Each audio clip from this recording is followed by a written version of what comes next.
So Brian, thanks for joining us on the summit. Glad to have you here today to talk about how to build community as a speaker around your topic. I've always thought you've done a great job with uh, Black Speakers Network, and I think when we first met, it was maybe 6 or 7 thousand people in it, which is a lot. And I say it like it's a little bit, but now that you're approaching 20,000 members. I think you somewhere close to 20,000 if you haven't crossed it already. I think that that's a pretty sizable community around one particular topic. It's not like you're just saying this is business. No, this is the business of speaking. So thanks for joining us today. Yeah. Thank you so much, Ron. I have a lot of respect for what you have created as well, and ultimately, when I think about the Black Speakers Network community and even the partnership that we forged, that's a big part of it, right? Finding people along the way who you can build and expand with. So, really appreciate all the doors of opportunity that you've opened, as well as just the collaboration and the partnership. So, yeah, I'm excited about this conversation. No, well, this is actually me returning the favor. What most people don't know is that Brian was the first person that allowed me to talk about our product years ago. And I was looking for communities that had speakers already together. And I reached out to Brian and we figured out how we could work together to help speakers. And I think that that's where a lot of this starts is with mission. Like, what was the mission of Black Speakers Network when you started it? Yeah, so I think people always ask a question tangential to that, which I'll cover. But people always ask me one thing. One question that always trips me up, which is, when did you start Black Speakers Network? And it's a really interesting question because I think that connected to when, why is connected to when, and it's all Mhm. kind of mushed together. But when I'm answering that question, I'm thinking, do they want the date we that I had the idea? Is it the date that got our first sale or even monetized to begin with? Is it the date we started the BSN community that you mentioned? There are all these different milestone dates, and either one of them could be the correct answer. You want the date that we file taxes, and, and so why did I start? Just some background. So I started Black Speakers Network technically probably about 10 years before we even had a name or a logo or anything to match it. And so I know today we're talking about community, and I think this is the case with most people listening. As you think about your business, as you think about your ideas, most of the times you have an idea. I think sometimes we have this thought that a business goes from idea to monetization and Hawaiian Island. Like it's like a linear path up, and it really doesn't work like that. A lot of times, ideas have to the ideas are almost like seeds. They have to germinate, and sometimes that germination process is years. And in the case of Black Speakers Network, that certainly was the case for me. And so uh, I started, and you know this, Ron. I still to this day identify as a certified introvert. I was one of those kids that could not lead two people in silent prayer, let alone stand in front of an audience and deliver a presentation. And so my path into the public speaking space came about through Toastmasters. And so I was at Morgan State University. Shout out to the HBCUs in the building here at the summit. But the interesting thing about being at Morgan as part of a Toastmasters community is that Toastmasters, at that point had been around for decades, and there are, something like 90,000 clubs all around the world. Most of the people that are attending Toastmaster clubs are older professionals, maybe mid-career, later career, some retirees even. It's really not an organization that you associate with like colleges. And so coming in, I saw it as an opportunity to personal and professional development, as an opportunity to step outside of my comfort zone, if you will. And this skill of speaking, I think, is inextricably tied to other very important life skills. Almost constantly, we're being asked to speak up. around something in our life, whether it's a job interview, whether it's negotiations, whether it's pitching yourself or your brand, or just representing an idea in a meeting or a concept, whether it's trying to get a date. You are constantly having to speak up. And for people who choose not to speak up, there's an inherent penalty associated with that. You miss out on opportunities. And so, sitting at Morgan State University in 2000, circa 2006, if you had been sitting in a small classroom with me, you would have watched as I stood up for the first time, nervously made my way to the front of the room, Ron, and prepared to deliver my very first speech in Toastmasters. Not because I wanted to, and again, didn't want to lead two people in silent prayer, but I inherently recognized and I saw firsthand the power that being a competent speaker yielded or wielded, and also the confidence that came along with that. And I really wanted that. And so that was my path into the public speaking space through Toastmasters at Morgan State University, and delivering that first presentation through the sweaty palms, through my shaking voice, and almost walking out of the room during the middle of the presentation.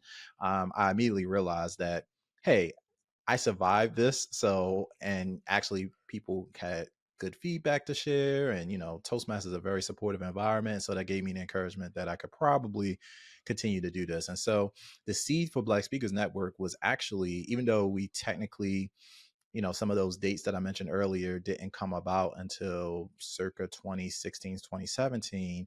The seed for BSN was planted all the way back in that small classroom at Morgan State University in 2006. And it was planted because, in addition to getting over my own fear of speaking and starting the journey to become better at it and proficient at it, I also observed so many other young Black, um, well spoken, educated people who had a story, who had a mission and message, but had no idea that speaking was an avenue that, whether it was going to be something that was going to be formally part of their profession or vocation, like a trainer or a coach or something like that, or whether it's just getting the skills necessary to advance in whatever profession they choose. I knew that speaking was going to be a fundamental piece to success. And that's something I really, really wanted to get good at. And my personal philosophy, Ron, for learning, like, I'm not one of these people that can go learn in a silo. Like, typically, I need to, if I'm trying to learn anything, whether it's trying to learn how to code or tennis or anything, like, I want to be in a community, because then you ultimately get the individuals who are a little bit further ahead of you, and then you can kind of benchmark your success and progress there. But then you also unlock a world of tools and resources, and often we don't even know the questions that we sometimes it's easy to go find the answers to the questions that you have, but oftentimes it's the thing you don't know that could be holding you back. And being a part of community, you're just listening to conversations, you're being made aware of concepts, technology solutions, how other people did it, how other people failed. And that's my natural, like, learning style. And so when I realized that taking public speaking to its next level, there's a broader world of professional speaking. And that's a subsection of a broader world of information marketing, which is inclusive of coaching, consulting, writing books and podcasts and all those things. I just fell in love with the industry, and I fell in love with the idea that you can literally transform your life by taking a few years to learn a basic fundamental skill, which is speaking. And it just opens up so many doors of opportunity. So that was the reason why I started BSN. I didn't know at the time that it was going to grow into a 20,000 plus person community and have members in Africa and Canada and the Caribbean and basically every state in the US. And but it definitely matches up with my own internal sensibility as it relates to learning. Like I do not like learning in a silo. I like learning around other people. No, that's pretty cool. And you, I'm trying. I was as you were talking, I was thinking about like how does this happen, right? And one thing that came to mind was one day I live in Colombia, and one day one of my friends she came to visit, and she says, "Hey, I think I want to live here. Do you know any other women that are Americans that you can introduce me to, and I can figure out how they did it, right?" So I started a group, and it was just called Black Women in Colombia on WhatsApp, Nice. right? Nice. That's all I put in there. Black Women in Colombia. So they knew what group, like, hey, right? So I started the group, and I said, hey, I introduced the three girls, and then I left. I exited the WhatsApp group. I was talking to them. Now, this was 2021. I was talking to someone the other day. They was like, yeah, it's like 2,000 people in that WhatsApp group. And I said, what? Wow. That's how it No, happens. they have no clue it was started by me. Like it was literally that conversation and me leaving. And they're like, yeah, it's like 2,000 people in this WhatsApp group. And do you know such and such? She's the admin. I'm like, yeah, she's one of the original people I put in that group. That's funny. So you just never know what started off as you just being of service to someone around you, how it ends up turning into 20,000 people like you were discovering. So I'm sure there's some other people that are listening to this today that may have those little sparks, but they don't know how to nurture it and how to germinate that seed.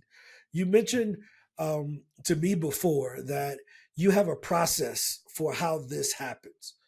Can you tell us a little bit about how do you build community?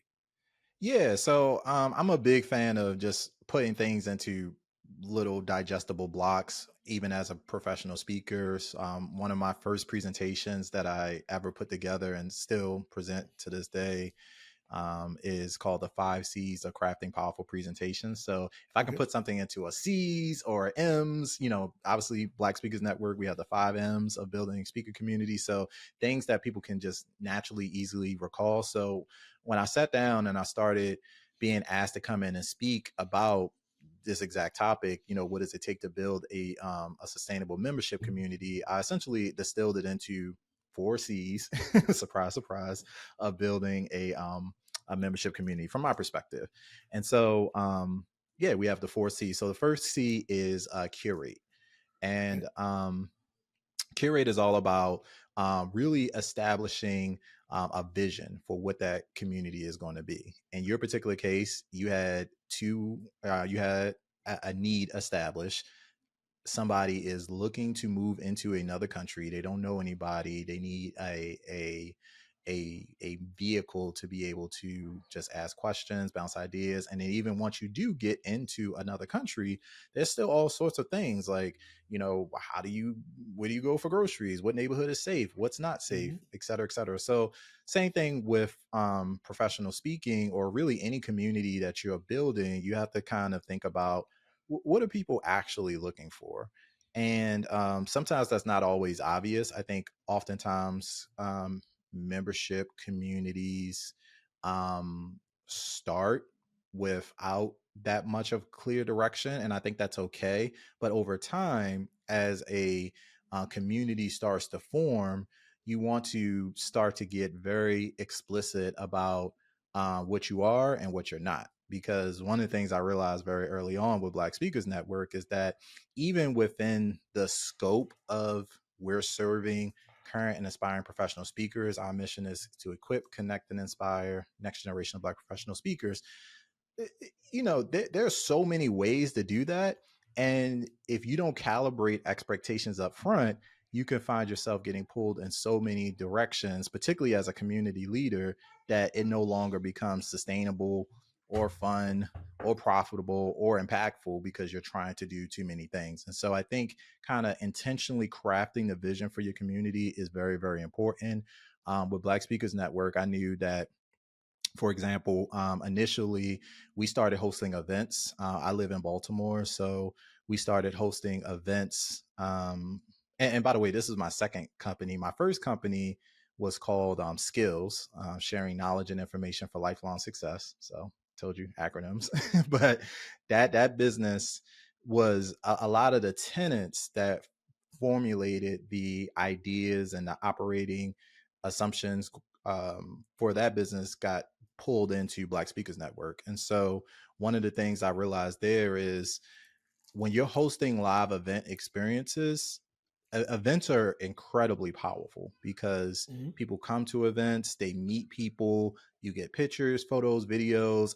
People make financial decisions at events. Like events are incredibly powerful, but they're also expensive, and they also take a lot of time, disproportionate to maybe what you get out of it, and also it does inherently sometimes limit your ability to grow because now everybody's expecting an event in every market that you serve. So where's the BS in Atlanta, New York, Chicago? And so I'm tracking where people are coming from, and immediately, just with the power of the internet and social media, one of our first online properties was actually a Facebook group.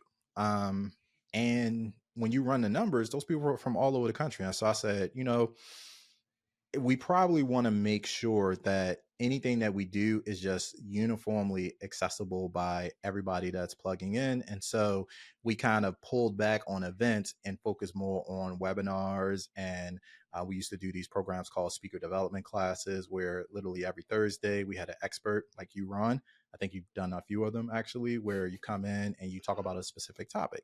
And that was something that's sustainable. Even, by the way, I was working a full-time job for the vast majority of the time that I had Black Speakers Network. So it had to be sustainable, scalable, and something that would allow us to cascade value to our members without burning out the person that did it. I remember trying to recruit one of my friends.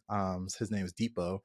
And I was like, hey, man, because I was doing all these onboarding calls with people, not this is before we had paid membership. This was just people coming into community. I'm trying to like talk to all these people, and I quickly realized, that wasn't sustainable. It's great to get the information and realize kind of what people are interested in, but having individual conversations with thousands of people quickly becomes unsustainable. And so, I quickly learned, oh, I can't have my phone number as the contact, like my personal cell phone number as my contact on every email. I can't even use my personal email. I need to create a hello at Black Speaker Network or something like that, because as you begin to grow, you kind of have to create gates to limit people's access to you and stuff like that. So those are all things. But ultimately, I think if you start from the first C of curating, hey, what are we really going to focus on and what are we not going to focus on? I think is very important. And then you also kind of create a culture starts to emerge as well, and within that community, and that's also something important that kind of comes a little bit later. But I think if you think about what you're intentionally trying to create, then it's a lot easier to kind of build that in up front. It's a lot Mhm. harder once you have 1,000 people to say, oh no, we don't do that here. Like you have to kind of go back and change it. So part of curation is also creating like community rules and guidelines and showing people like, hey, this is what you have access to. Here's where to go to get it. Here's what you can expect from us. Here's how to interact with the other people in your community. If we are hosting events, where does that come about? So, but I think the main thing is making sure that you can set the standard up front. No, that makes sense. So, what went wrong? Like, you know how things start off and it just goes, and you got these unexpected things. People always talk about what went right. What was like something unexpected that went wrong? And you're like, oh, I wish I would have known that. Because it's one of those things you can't learn until you do it. What are some of those things? Yeah, I mean, so many. I mean, first of all, you mentioned the thing about the WhatsApp group, and with BSN, we had some of those like same moderation issues. So it sounds nice to put 2,500 people in a Facebook group or 5,000, but then I'm sure we've all been a part of Facebook communities or just communities in general where it's just with each incremental person that you add, if the lines are not clear, it quickly morphs into something else. In our particular case, one of the things I didn't expect was just the amount of, um, everybody's trying to, particularly in a speaker community or an entrepreneurship community, people are selling stuff. Like everybody wants to, have airtime. Everybody wants to have a platform to be able to talk about, how great they are. And you need that.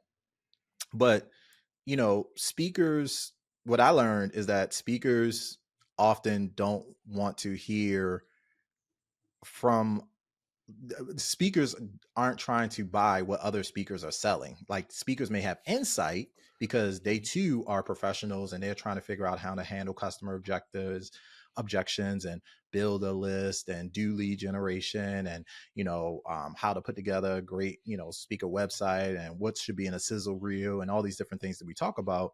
But we're not each other's customers. Like our customers are our customers. And so if you are looking at to be a part of the BSN community and you go in there and the first thing you see is just spam after spam after spam after spam, you're quickly going to be disengaged. And so the one of the unpopular things I had to do early on was to just limit that by changing the instead of people being able to just post freely in the group, it went from everybody can post what they want to, okay, here's the guidelines for posting. Okay, that's not working. Okay, now we're going to have a moderator approve all the stuff, and that's still not working. So now we're going to have the current model is we have conversation themes and then people can comment on those themes. So we'll have like question of the day, or tell us about a time, or where was your last speaking engagement, or drop a photo of you doing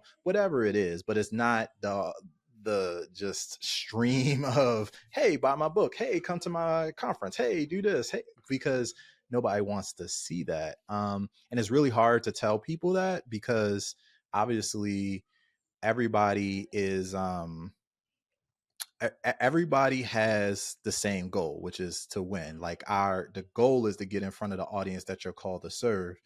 And sometimes finding that calibration is really, really tough because we do want to capture what is going well in the world of a speaker, and we also want to capture, um just like this question, what broke, what did not go right? Tell us about a call that you thought you were going to get the booking, it didn't. You got to the venue and it wasn't what you expected. You did the engagement and maybe it didn't go over well, whatever the case is.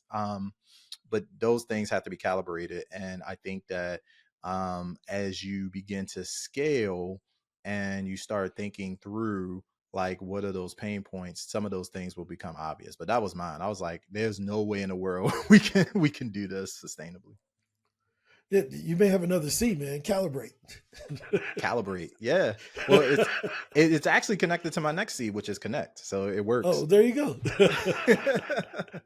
Yeah, so connect is I think once you've curated what you the vision for the community, then the next thing is connect, or essentially establishing channels of communication for you to be able to connect with your membership community. And so for us, of course, we had the Facebook community, but we started to rely very heavily on email because email to this day continues to be the number one channel in which we have direct access um, to our members, to share information, resources, to celebrate wins and successes.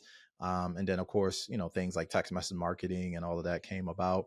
But I do think that it is important to just kind of think through, hey, how are you going to talk to these people? How often do you need to talk to them?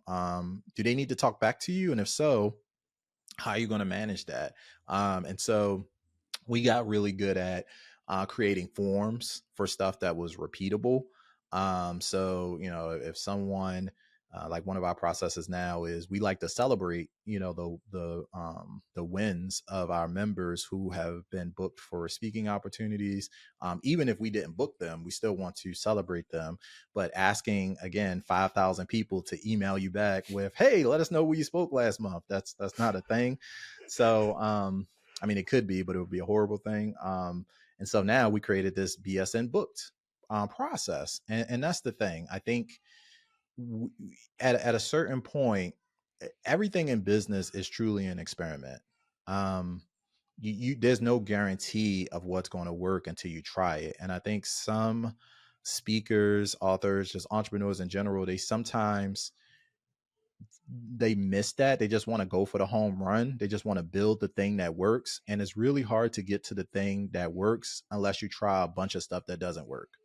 And ultimately, um, you can try a bunch of experiments and just know when to kill them if they're not working, and Mhm. try something else. And in our particular case, it's like, yeah, we need to be able to capture data. We need to be able to share information. And so with a process like BSN Booked, it's important to have processes, and I don't think everything that you do initially needs to be scalable. Like, I think, trying these little experiments and seeing what works is great, but then as soon as you're ready to operationalize it, yeah, it has to scale somehow, or otherwise you're going to spend all this time trying to do something that um, you know could have should have only taken like an hour or two. And so things like our BSN booked process now, where individuals will fill out a simple form and just say, hey, here's the places I've been booked, here's how I heard about the opportunity, here's how much I made or didn't make, if it was free, non-compensated, whatever. Here was the source of where it gave from. So now we have a valuable inflow of information coming into us, but we also get a opportunity to celebrate the success of our members at the same time. And we're armed with additional information to help support them better. So things like that, where you can build in um, incentive, or build in just natural rewards to help people in your community get the result that they want anyway. I'm on board with that. Um, so this step of connect is really getting organized around your calendar of communications, how people are going to interact with you. This is where SOPs start to come into place, and really thinking through what people or technology do you need on your team to help create the membership experience that matches the vision that you created in the first C. Okay. No, that makes sense. So if I'm just starting out, do I need all of these different processes, or should I just be trying to get my people in the community, like 100 people that want to be in this community? And the second question to that, I want to ask both, because I think that I'll tell you a story about why I'm asking this. So I put together a community around our product, and I want people to win.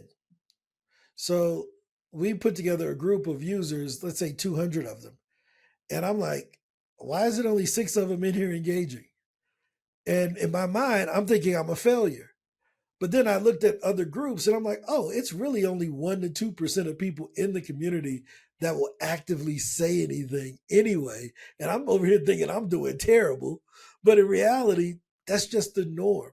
So how does a person who's just starting off manage those expectations so that they don't get discouraged and stop the process because they're not seeing 100 comments on each post? Yeah, I think that the one thing I really appreciate about you, Ron, you actually taught me this indirectly, but you're not afraid to jump on the phone with people. And maybe not afraid is maybe not the right phrasing, but you make yourself a portion of your calendar is made accessible to your community, particularly in the earlier days, because the value there is extracting information and insights.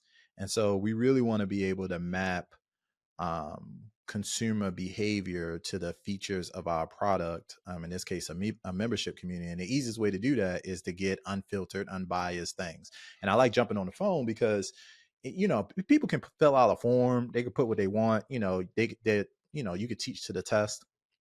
or they're put down the answers maybe that they think you want to hear. Some people may not, but when you're talking with someone, you can hear the words that they're saying, you can hear where they're hesitating, you could hear what's not being said, and then you can compare that to um you start to do trend analysis, and you're like, okay, this is the fifth person that's telling me that they are having this type of experience, whether it's, oh, I can't log in, or, oh, like this doesn't work on my phone, or, oh, I love this, but it'd be great if I had this one thing, or even one thing with us, like we used to send out, so we send out speaker opportunity alerts as part of the BSN membership, and that has become like um, a notable part of the membership, value prop.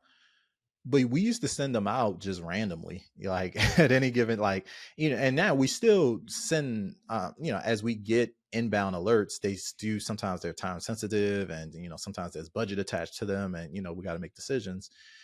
But it was a micro cut, because sometimes people, they didn't know when our emails were coming out, and so we made one change to start sending them out every day, Monday through Friday at 6 a.m. And that one changed helps so many people, because now you don't have to scan your inbox and be like, oh, did I miss it, or whatever. It's right there. Another thing, and that came directly from conversation user feedback.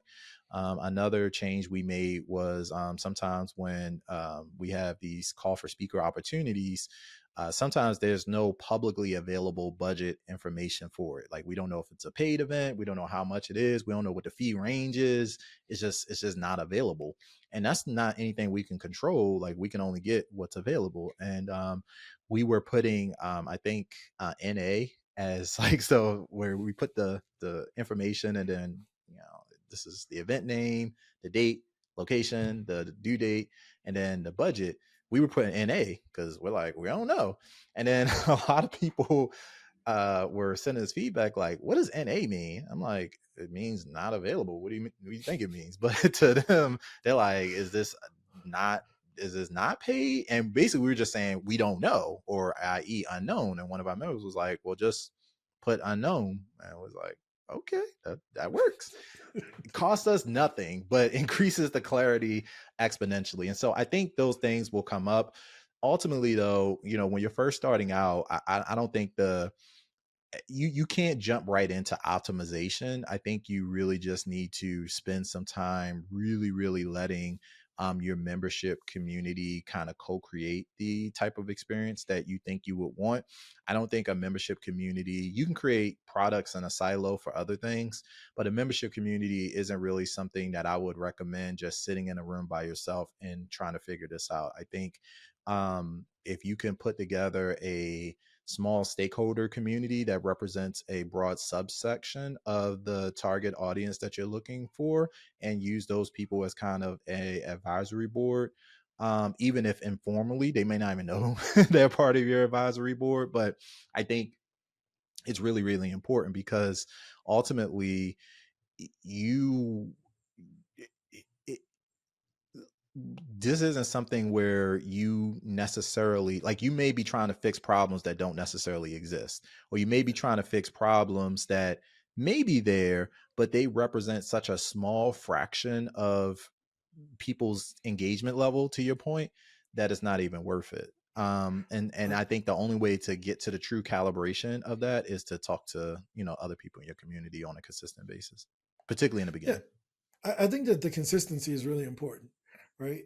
And when you're building anything, you're going to get feedback. And depending on how much of a megaphone the person giving you the feedback has, because they may be screaming loud about something that ain't that important, right? And you mentioned the speaker fees. I'll tell you a quick change we did recently is that we used to publicly put the fee for speaking gigs in our directory. And a month ago, I turned all of those off because I believe that every speaking gig is a paid gig. Now, you may not get paid up front, but you may get paid during the event or even after the event, right? So you can get paid before, during, and after a speaking gig. And you may not always get paid money. Sometimes you get paid with leads or followers or other speaking gigs, things of that sort. So for me to say that the event was unpaid, I didn't think it was honest, because I can go to the event where they don't pay me up front, but I'll still make money on the backside. You've never paid me to do a webinar, but that doesn't mean you and I haven't sold things together from those webinars that I didn't get paid to show up to, right? Facts. So we actually took that off. We took that off as a filter. And three people emailed us every day, even after we told them we were taking it off. And they kept, well, why don't you put it back? You should put it back. That was really important to me. That was really important to me. We got 61,000 users. Only three of them noticed it. We ain't changing it back.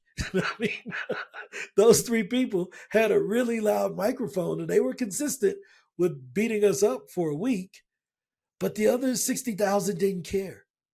So we were Yep. like, dude, it'll be fine. So I think that that's one of the things when you're first starting out, that be careful at trying to make every change that's suggested to you, because in the long run it may be a large investment to make that change that may not even go noticed, so what's I the used to next work for thing? a company. Oh, go ahead. Yeah, yeah. I think there's a lot of wisdom in that, Ron.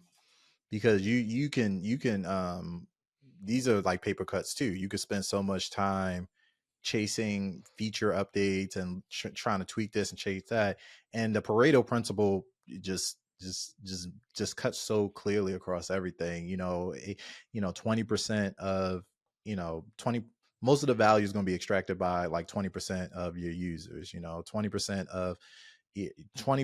of your or 80% of the value is going to be captured by 20% of your features. Like, people are going to want like these things. And I do think that you can spend a lot of time trying to um maybe chase perfection there, where really I'm a big believer that if you put the right people in a let's say a physical room, you put the right people in a room, great things are going to happen. There are some, like, even informal communities, which is the thing that I think probably was a good time to make this distinction, because we're talking about creating memberships, but memberships is a very specific type of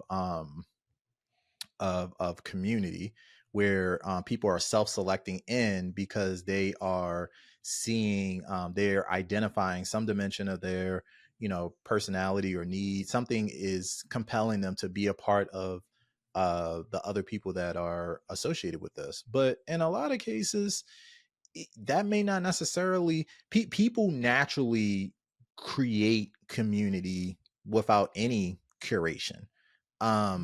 Neighbors band together to to create little neighborhood watches, and do potlucks. And I think human nature is, we naturally want to seek out other people who are like-minded, or other people who could help us, or other people who can empathize with our situation. And so this is building a membership community.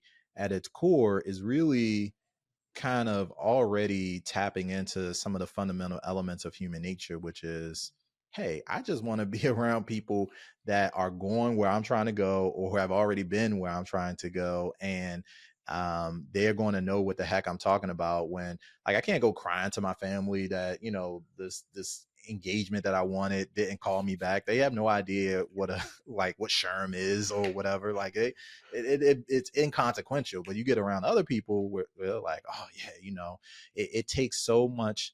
It takes so much time. And the other thing I think about speaking specifically, that I think with some industries and professions, it's inconceivable to be in a in some of these professions and not be a part of some sort of professional association. Whether you're a doctor, lawyer, dentist, like, you're going to be at least going to like an annual conference, or trying to connect with other peers, because a lot of the insight that you get is, it's not necessarily what's written in the book or what's on the website. It's, hey, let me, like, how did you handle that situation, or Mhm. what made you think that way, or like, what would you do differently? You know what I mean? Those pieces of insight, they're incredibly valuable, and one little piece of insight could change your entire business forever. So I think that's really where the power lies. Yeah, I think community is super duper duper important because of the nuance, right? Like you were mentioning, these aren't black and white lines. It's something that someone discovered and then they just shared it with you. And if you never asked Exactly. about it, if you didn't post that question in the community, you never would have gotten that perspective. So that's pretty cool. So how has community changed your life? Yeah. So I think that um, entrepreneurs, at which most people in Black Speakers Network join BSN because they are they want to understand, like, speaking is a very nebulous thing. You can't go to school for most places. I mean, there may be a program or two out there, I'm not sure. I haven't run across a major college or university that offers professional speaking as a graduation track. We always used to say in Toastmasters, people are elected, selected, or kidnapped into being a speaker. And so yeah, this is one of those things where you are almost relying on a large amount of tacit knowledge to string together a strategy that's going to work for you. And everybody's is different. If you're going to be a college if you're going to focus on being more of a college speaker, your strategy, you're not following the same roadmap as someone who's trying to be a corporate speaker. And that's going to be a different roadmap than somebody that's focusing on hosting their own independently organized events and conferences and seminars and things of that nature, which is a different model than somebody that's trying to be more of a brand ambassador and, secure brand deals and be more of a content creator speaker. So there are all these different avatar profiles, even within the speaking realm. And I think that for me, community has just always continued to show up in my life in so many different ways, be it Toastmasters, BSN, other groups that I've been a part of. It's this is relationship. I think I enjoy listening to a lot of those podcasts around, like, how this was built and how things were created, because really what you're hearing invariably in all those stories is the power of relationships. And ultimately, these aren't relationships that start with, "Hey Ron, can you do this for me?"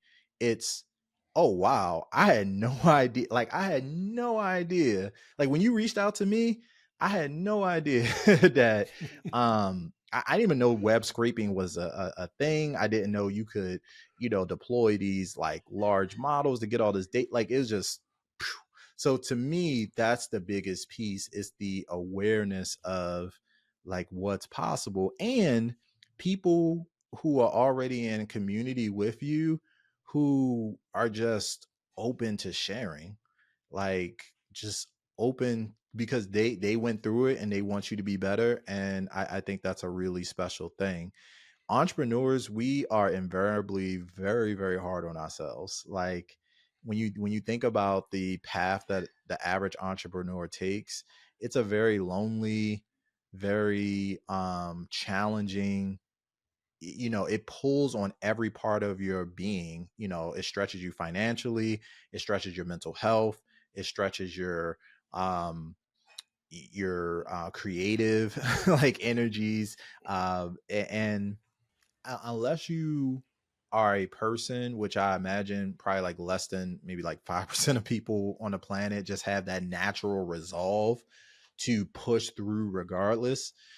I think communities serve as almost like a sanity check, because again, if I'm at Thanksgiving dinner talking to my family about, I got a bill from I'm paying quarterly taxes now. I got this thing. I got to hire people. I had to fire somebody. I'm dealing with a CRM that doesn't work. You see the conversation, the stuff I hit you up about with Ron. There's nobody in my family that could field those questions. And you're like, "Oh yeah, just do this." And I'm like, "Got it." And I'm like, "This is the end of the world." And you're like, "Man, I dealt with 3 of those yesterday." It doesn't matter. So I think community is necessary to be able to help you ride those waves that are invariably going to come in your business. So it really, to me, it doesn't matter. I mean, you could be a commercial real estate agent, you could be a speaker, author, coach. if you do not get plugged into a community of your peers, I think you are going to struggle to just ride the wave of those inevitable life slash business occurrences, not to mention miss out on, potential opportunities to partner strategically and collaboratively with other individuals that could help you get a lot more work done and a lot less time and money, just simply because you're combining resources to do the same thing. I think it's kind of like Avatar. In Avatar, they all plugged into that tree. They put their tails and they plugged into that tree, and then they were recharged or whatever. And I think community is like that tree, right?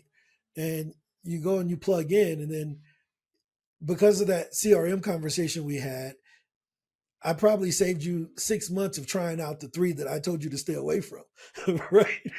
Right. And because there's so much hype around these things, I'm like, dude, I just wasted 8 months paying somebody to run this for our thing and it didn't work. I'm Did over not work. here, right? Hmm. But you don't get that from your uncle. You can't, I can't go ask my nephew. He has no clue. So I think it's like communities are like that avatar thing where you can skip forward, right? But because someone can give you the cheat code to get forward, but also you can pay it back to the new person that's in there, that you may be gaining information from the community today, but you may be recycling and returning information back into the community tomorrow to help someone else. Because I mean, most people don't know. I credit two people that I've met through referrals and relationships. Okay. Um, One is a gentleman um, by the name of I can't think of his name right now, but no, Chris. His name is Chris, and he's currently the president of the John Maxwell organization, Okay. and he's from St. Louis. I can't think of his name. I apologize, but someone said, "Hey, you should talk to him because I think they're trying to find speaker leads." And I was like, "Oh," and that was the origin of PitchDB, Nice. right? And then when I met you because someone told me, "Yo, you ever heard of BSN?" And I'm like, "Nope." And I looked up the group, but if it hadn't been someone telling me about it, right? And community is two people in my mind. It don't Yep. need to be 2,000. It could be two. Someone said, check out BSN. And then if it wasn't for you introducing PitchDB to the world, um, November the 11th of 2019 on a Facebook Live, I still remember it. And if it wasn't for that, who knows where we would be, right? So I'm really thankful for the help that you extended to me, trusting me. I was just the dude that reached out. And I was like, hey man, I think we can help a lot of speakers to get booked on stages, and we had some other conversations, but it was it was one of the best decisions that um, I made, which is stepping out of my comfort zone and reaching out to you, but building that trust so that we can continue to work together. It's been 5 years, man. That was November 2019. We're going into 2025, I know. bigger and I done stronger than ever. changed places where I live like 3 times since Yeah, I then. mean, we had hair when we first started talking to each other back in 2019. Both of us. That is the truth. That is the truth. I was getting shape ups. I remember those. Yeah, no, this my stuff just falls out like this. So, so are there any other C's? I added a few extra C's to your C's, but Yeah. I added collaborate. I mean, not collaborate, calibrate, not collaborate, calibrate, meaning fine tune it, and then consistency or my extra C's I'm adding to your speech. I apologize. No, no, it's all there. Well, the next one is convert. So I think ultimately, if you're doing this for commercial purposes, which most of the people listening probably are, at a certain point, it's not good enough just to bring people together. You're going to need to move them into something. You're solving some sort of problem, and so conversion isn't just, hey, buy my $10,000 course. Conversion is anything that moves them on the path to deepening their relationship with you, helping them move their business forward, and or getting them closer to what they want. And that's the other thing too. I think sometimes people come in and leave communities. Communities aren't meant to be these omnipresent things for every single person. Like, because again, going back to the first C, curate, you have to make decisions on who you're going to serve, what you're going to do, and what you're not going to do. And so there are some people that come in and they outgrow those communities, and now they're trying to get into something bigger. And I think that's great. Um, but ultimately, you want to convert and start thinking about, like, what is the path that you're trying to move people along, and what's the termination of that path? Like, what does done look like? And this is really crazy in the online space, because there are some places where it just seems like they just perpetually want you, like, in there. And I'm like, at a certain point, that might be true, if you have something that's serving, but ultimately it's probably time for you to cycle off, and other people are cycling on based on where they are in their career progression, their business growth, and things of that nature. But I think it is important to, if you have let's say, with us, we start off as a free community. So for us, our first conversion is just getting somebody to opt in into the group, let's say. And then once they opt into the group, we're capturing their email. And then once we capture their email, we would love to have the opportunity to, it's one thing to capture an email address, but did they open it? Like, is this even a good email? Like, double opt-in, single opt-in. you know if I can get you to open my email, and a lot of our I believe it's still set up this way. When somebody joins Black Speakers Network, they get that email right away, and then I'm asking them to respond back. Because when they respond to me, that's an additional conversion, where now not only does that signal to their internet service provider, or their email like service provider, that, hey, this is a real, like, contact, don't throw me in spam, but it also begins that process of the dialogue and the conversation. But I think there's other ways that you can, like, infuse conversions into your community. Some people use quizzes, questions. Some people run challenges. I know you've done this, Ron. Creative conversations to spark dialogue. All of those different things, where, because sometimes we just look at that base number, and I kind of get, to your point, like, a little jaded, because I'm like, yeah, we got 20,000 people, but with some of those, like, webinars, particularly coming out of the pandemic years, it was like nobody was, sitting on a 1 hour webinar the way they were pre-pandemic, right? Everybody had Zoom fatigue and stuff like that. And so it's not just the number of people, it's what are those people doing, and are they still getting what they need out of it, and how do you check that? And so I think having these conversion kind of touch points built in is really, really necessary. And these are things that kind of take a little bit of trial and error to figure out. But you really do need to have a dashboard of some sort to be able to track what does success look like for you. Like, some of the easiest things to track are, are you increasing the number of emails that you have, email addresses on your list? Are you increasing the number of people in your community? Are you increasing your followership across social media channels? But those can all sometimes be lumped into like vanity metrics. And it feels good to say, yeah, we got 20,000 people in a group, but, like, who's showing up to stuff? Who's buying? Who's creating? And so I think, having, like, a baseline dashboard gives you ability to start to drill down and start to figure out what are the numbers that really, really matter to you, and that are critical kind of KPIs, key performance indicators, for the health, the overall health. It's like when you go to the doctor, and you know when you go to your doctor, it may be like an annual visit. You don't just go in a room and sit down and they start, like, talking to you. They take your temperature, your blood pressure, maybe some blood work involved, their weight. And even that, you're looking at that. They're not just saying, oh, Brian, you're 250, which I'm not, by the way. I'm down 230.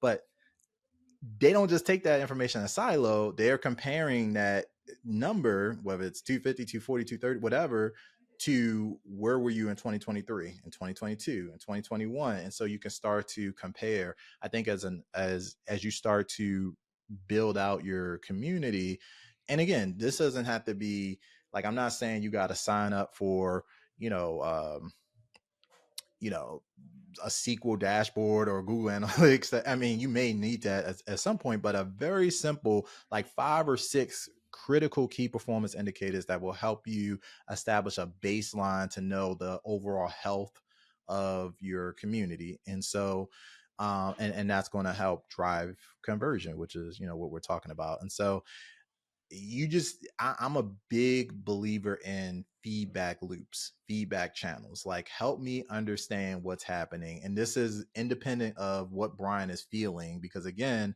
entrepreneurship is so hard. And I think we could be overly hard on ourselves, but the number is the number.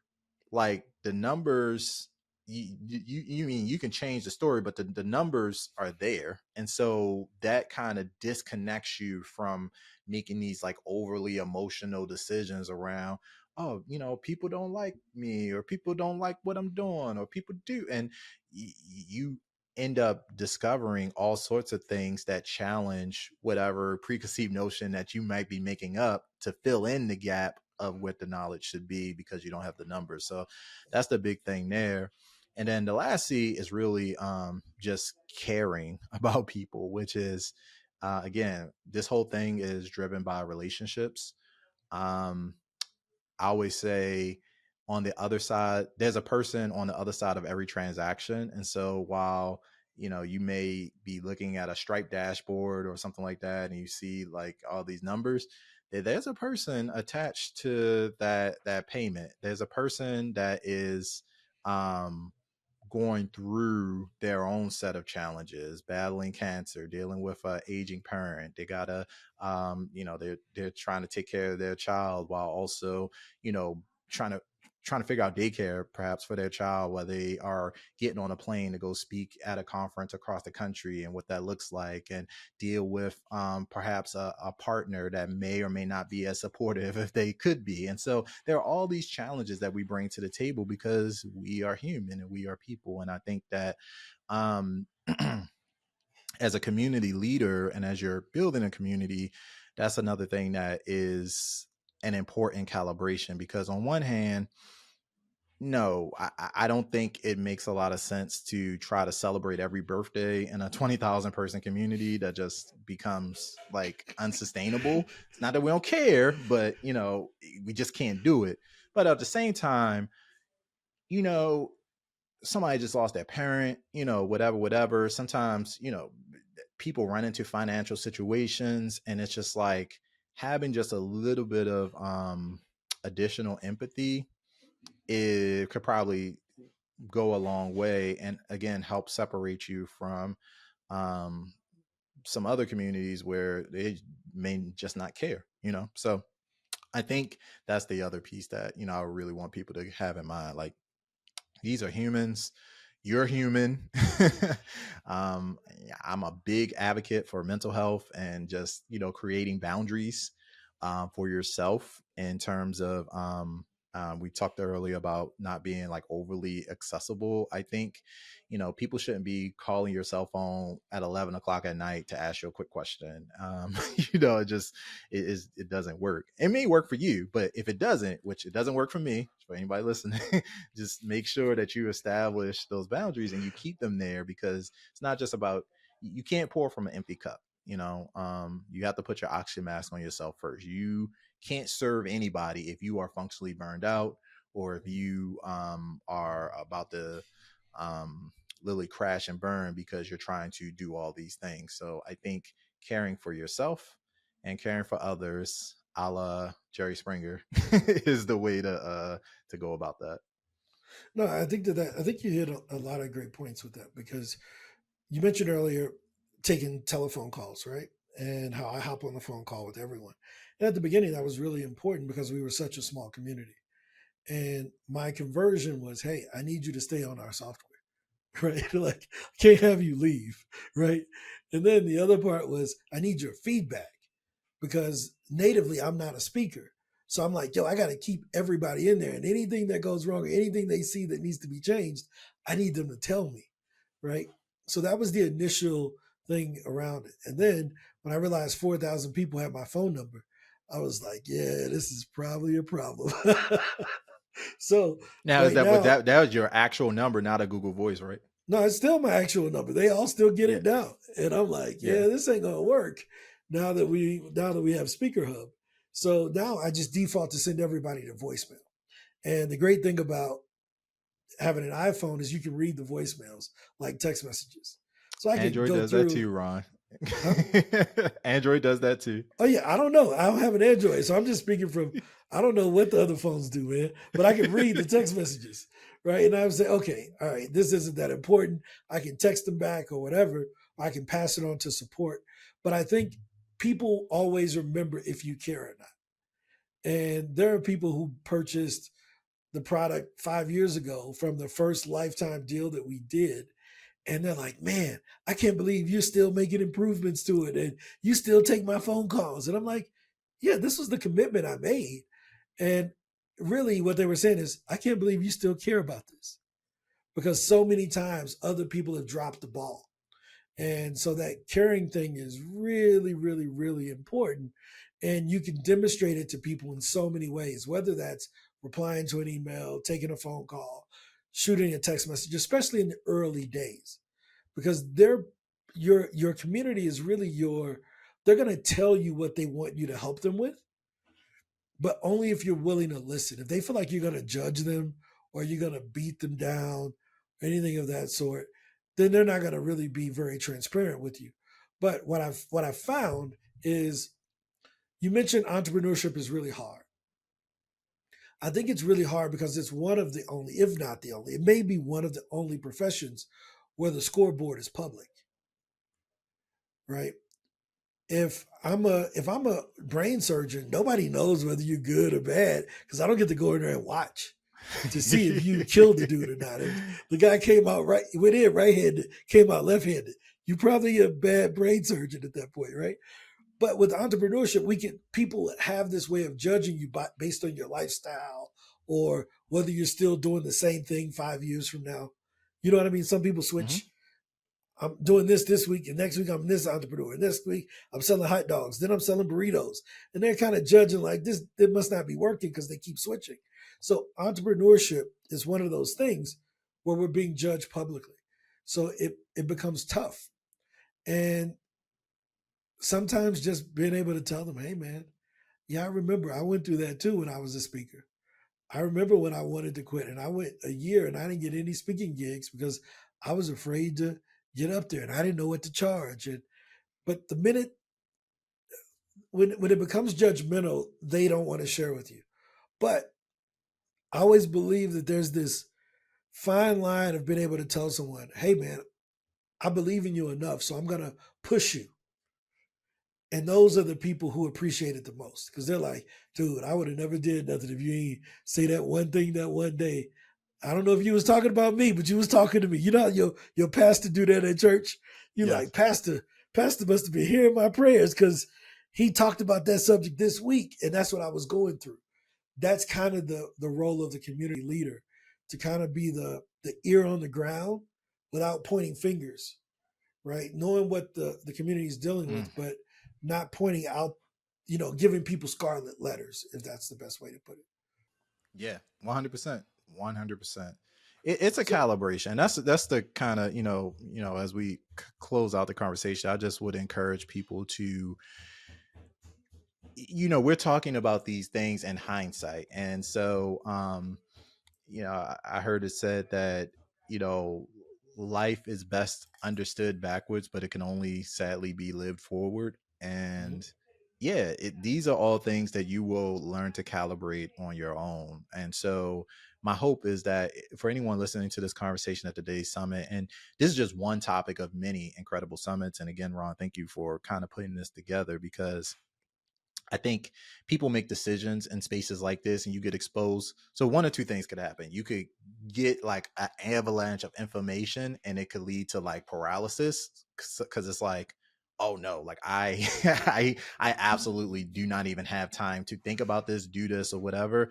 And then there's another camp of people who kind of get jazzed up about something like this. You just heard from all these incredible speakers, Kim Coles, all these people, they're dropping nuggets, and you're like, man, I'm gonna go do this all tonight. And I don't think either one is right. I think that you really want to pay attention to the um whether it's this conversation or others throughout the course of this event. I would recommend really paying attention to the things that resonate most with where you are right now and the topics that you've already likely been thinking about. Again, those seeds have probably already been planted, they're germinating. And so you're listening to things right now where you're like, "Ah, I was just thinking about that." If you've been thinking about building a membership community, then this session is for you, but it's not for you to go try to knock it all out this weekend, and it's not to spend the next 3 years trying to think about and lock yourself in a room and try to figure it out. But what it is an invitation to take maybe 30 minutes out of your calendar this weekend or somewhere quiet where you can get by yourself, go sit at us. I think they in the United States, Ron, they have a new CEO now, so we'll see what happens. But Starbucks is doing this thing where they don't really want you to sit in there anymore. They kind of want you to pick it up and leave. So I don't know if sitting in a Starbucks is still a thing in a lot of places, but somewhere quiet where you can just think and start to write a list of, okay, what does an MVP look like? MVP is a minimum viable product. What does the ugly version of my membership community look like? For some of y'all, it's literally an email list, monthly communication, maybe a what's that tool you guys are using now, Ron, to for your membership inside School. school? Yeah, so something like a school, or we have a great partnership with member space if you're just trying to figure out how to take payments, but just what's the next 3 steps that you can take, and who are the people that you can invite into that experience to give you feedback quickly and build from there. I don't think it needs to be this like, let me figure out how to build the next speaker hub, let me figure out how to create the next BSN. You just need to figure out how to put your arms around the people that you are already called to serve, and I think you'll be fine. But every single day is an opportunity to get like 1% better on any of those places. And you'll look back in 90 days and be like, look at that. I got started. I got my first couple of users. After 6 months, you'll look back and like, wow, some people actually care about this thing. We're rolling. And then a year later, you're like, man, I'm so happy I started a year ago. Oh, 100%. And like we mentioned, if community can be a text group, it can be a chat group, right? Group chat. You know, WhatsApp. yeah, that's what we do. WhatsApp, iMessage, whatever, any type of Facebook groups, LinkedIn groups, a lot of those things. So it starts with just getting the people together that want to have the conversation, and then you all decide the best platform that works for you, right? So no, this has been really, really, really helpful, Brian. I appreciate it. So, any final words as we close out? No, that was pretty much my final thought. I'm super excited for the future of Speaker Hub. I just want to take a moment to thank you again, Ron, and your entire team for not just putting together this experience, but also, again, just caring, just really. I don't think you can. I mean, some people can fake caring, but I don't think you can do it for like 5 years. Yeah, I think you can fake caring for like a quarter or like maybe like a year, but you can't fake it for, 60 months. So I think the fact that you have so much longevity here speaks to, your personal passion for this space. I think when speakers are trying to evaluate where to go to live and what communities to feed into, staying power matters. And I think that ultimately it's like when you're trying to decide what church you want to belong to or what racket club, it's like, um, see where the fruit is on the tree, but also see, the leader of that community really gives you a sense of what you're, getting into. And yeah, I just want to thank you, Ron, and the entire, Speaker Hub team for just consistently, because it's really hard to find both. Like, it's really hard, I think, to find someone who is as innovative as you are and not afraid to take risk and is constantly scanning the marketplace for other, resources or technology to build in, and also have the high touch of someone who is very empathetic about the needs of your community and consistently looking to create space for those individuals to, bubble up those needs and concerns. So having both is great. I don't really, I typically see that in like two co-founders. I don't typically see it all combined in one. So the fact that you've been doing that, Ron, is great. And I'll definitely, we at Black Speakers Network appreciate the partnership. We look forward to continuing to support the Speaker Hub community. And if there's anything we could do here at BSN to continue to strengthen your own journeys, we are here for you, and definitely looking forward to continuing the journey. So as we say at BSN, I'm encourage everyone to keep speaking up because your audience awaits. And we'll see No, y'all that's on cool. stage. Hey man, that's a great way to end it, man. Your audience awaits. That is huge. I like that. So, all right, thanks, Brian. I appreciate the time, man. You're welcome. Take care.